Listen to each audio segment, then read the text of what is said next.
Now we are discussing about the part of economics. In that economics, we are discussing about a good point, that is inflation. Inflation is the rate of increase in prices over a given period of time. Inflation is typically a broad measure such as the overall increase in prices or the increase in the cost of living in a country. So actually the inflation will come by supply and demand. According to demand, supply is there means it will be equalized.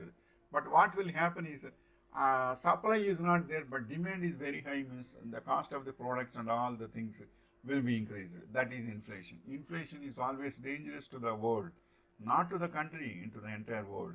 What can cause inflation? Inflation is a measure of the rate rising prices of goods and services in an economy. Inflation can occur when prices rise due to increases in production costs such as raw materials and wages. A surge in demand for products and services can cause inflation as consumers are willing to pay more for the product. What are the three types of inflation? The three types of inflation are demandful, cost push, and built-in inflation. And next point is what is inflation? And example, inflation occurs when prices rise across the economy, decreasing and the purchasing power of your money. In 1980s, for example, a movie ticket cost on average $2, but in 2019, the average price of a movie ticket has risen to $9. That is one example. What is the effect of inflation? Inflation raises prices, lowering your purchasing power. Inflation also lowers the value of pensions, savings, and treasury notes. Assets such as real estate collectibles usually keep up with inflation. Variable interest rates on loans increase during inflation. So that is the information. And then the next point is what GDP means. Gross domestic product. GDP means gross domestic product. One of the most common is GDP, which stands for gross domestic product. It is often cited in the newspapers, on the TV news, and in reports by governments, central banks, and the business community. It has become widely used as a reference point for the health of national and global economies. And then the next topic is how can you reduce inflation? Today, uh, contractionary monetary policy is a more popular method of controlling inflation.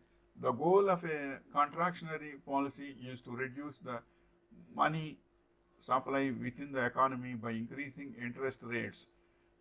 This helps slow economic growth by making a credit more expensive, which reduces consumer and business spending.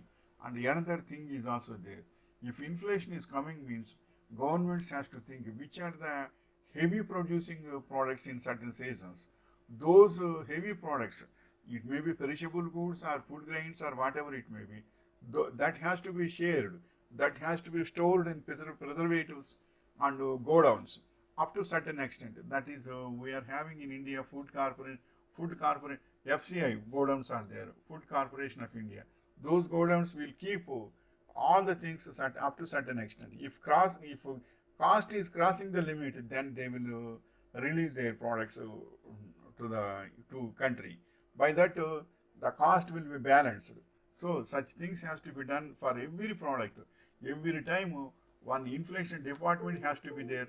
They have to think about which products will be raised in which areas and in which season. In such seasons, if heavy production is there, we should keep in preservative go downs and general go downs. Then it will keep up the prices in a good way.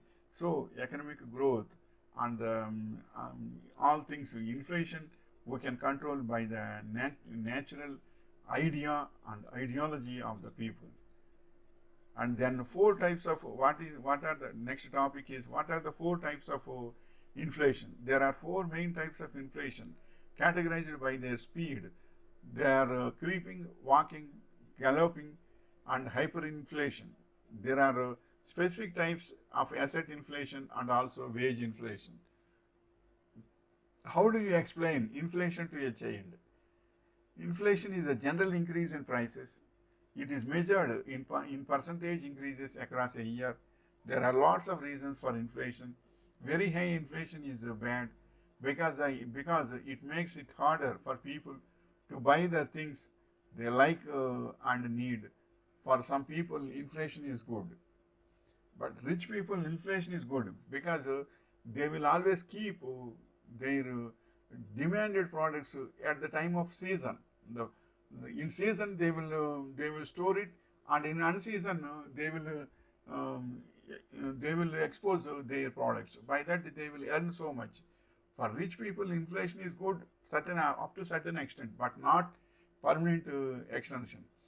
But the common people will suffer so much. That means the prices are increasing and food grains are also becoming too much high to live means it will give violence in the country, and as well as so many other effects also will come. So always governments has to think about how to control the inflation by controlling the over by controlling the prices of the products by preserving overproductive products in certain areas in certain seasons. Then they can reproduce again because in winter and rainy season certain products and vegetables and all these things will be very lowest rate because supply is high and demand is low. That time the central governments and all governments has to keep up their vegetables and food grains and all the products in godowns and food godowns, and as well as preservative godowns are also there, storage godowns. Likewise, at the time of price is increasing means they have to release their products. By that, the cost of the products will be increased at certain level. By that, in the community and the society, normalcy will be there, and the peace of mind will be there, and the entire country will become safe. So that is, we should think about that. And the next topic is what is a real life example of inflation? One of the most straightforward explanation of examples of inflation in action can be seen in the price of milk. In 1913, a gallon of milk cost 36 seconds per gallon. 100 years later, in 2013, a gallon of milk cost $4, nearly 10 times higher. So likewise, all rates are not only that, almost all. Suppose one egg is in 1990s, in 1980s it is 20 paisa only. In 1990s it is becoming 50 paisa, and now it is 6 rupees is there. One egg is becoming up to 6 rupees is there. So that is the cost is increasing. It is all the effect of inflation.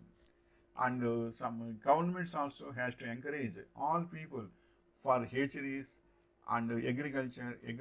Almost all are studied persons are coming to jobs and working together, and it is good. But we should not neglect agriculture and hatcheries and production point. If we are encouraging those things also by giving for agriculture's water supply and boring system. Suppose bores are there, the free system of boring has to be there to farmers. So certain areas, not only in every country, not only in India, in every country, borewell system has to be increased by the government itself. If water supply is increasing means their agriculture products will be increased so much, and production will be there. By that it will increase so much of wealth in the nation. So bore well, especially I am saying that bore well in one area to a farmer is it will be around 30 to 50,000 rupees nowadays. Suppose the central government has taken a decision to give a free bore well according to the consideration of the farmers area and the area and all these things. If they consider, they have to give free boring. Free boring is there means their water supply will be there, they will be settled very well, and certain things has to be done by government voluntarily. Then it will be very nice to the country. Then only inflation will be reduced and agricultural products will be increased. By that inflation will be controlled. So everything will be in our control only. We should think positively and we should spend positively, and some of the taxes we should keep only for agricultural welfare only. Then it will be very nice to the country and to the world also. Wishing you all the best.